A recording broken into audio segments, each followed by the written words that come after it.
I got asked about making an oil collection unit because the ones you can purchase online are pretty pricey, usually made out of machined metal, which is quite a bit of overkill for how simple these things need to be.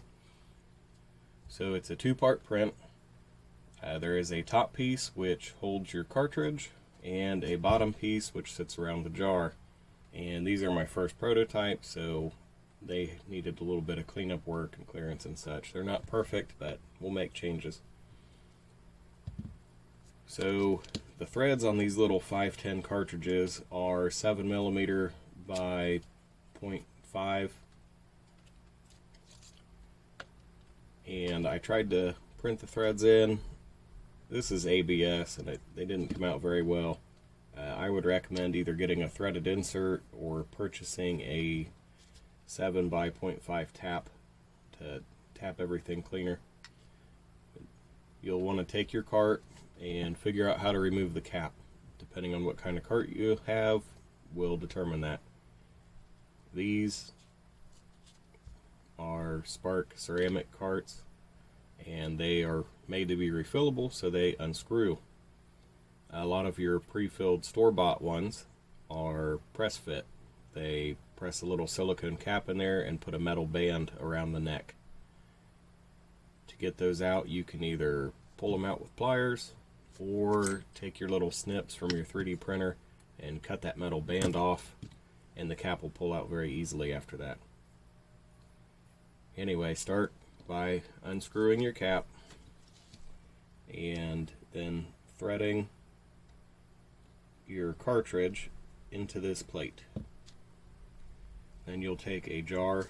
These are little 10 milliliter glass jars, and you can drop that down into the bottom.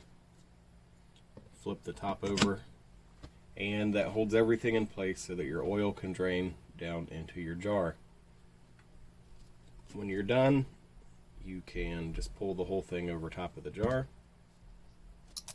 and put your lid back on and collect oil from however many empty cartridges you have. When you're done with that, you can basically cook these.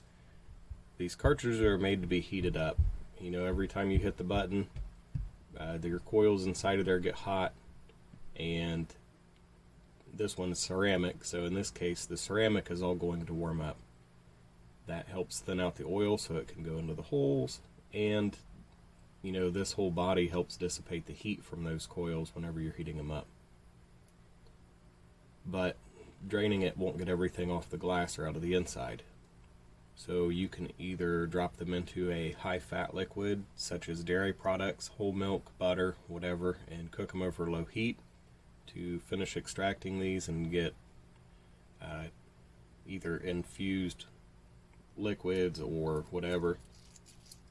Or you can use an alcohol extraction. I would suggest using ethanol, which would be your vodkas or moonshines or whatever, something higher proof, because these oils will dissolve in alcohol, and alcohol evaporates very easily, and it's less explosive, less dangerous than a lot of other things. We know you can drink alcohol already. We know that you can concentrate and inhale alcohol.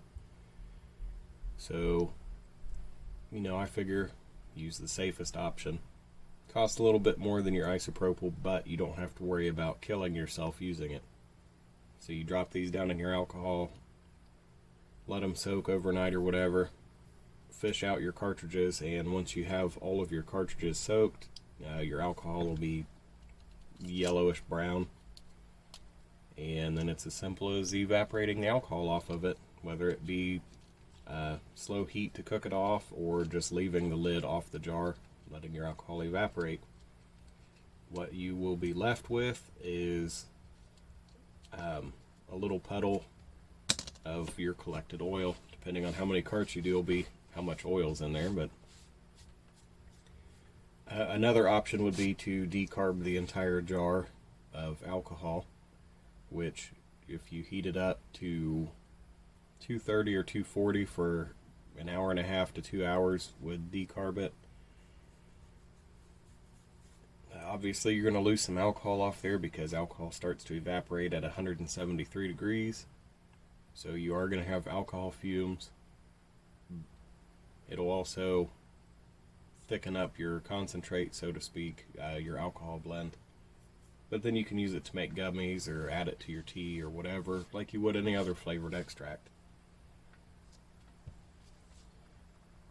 So, pretty simple, pretty straightforward.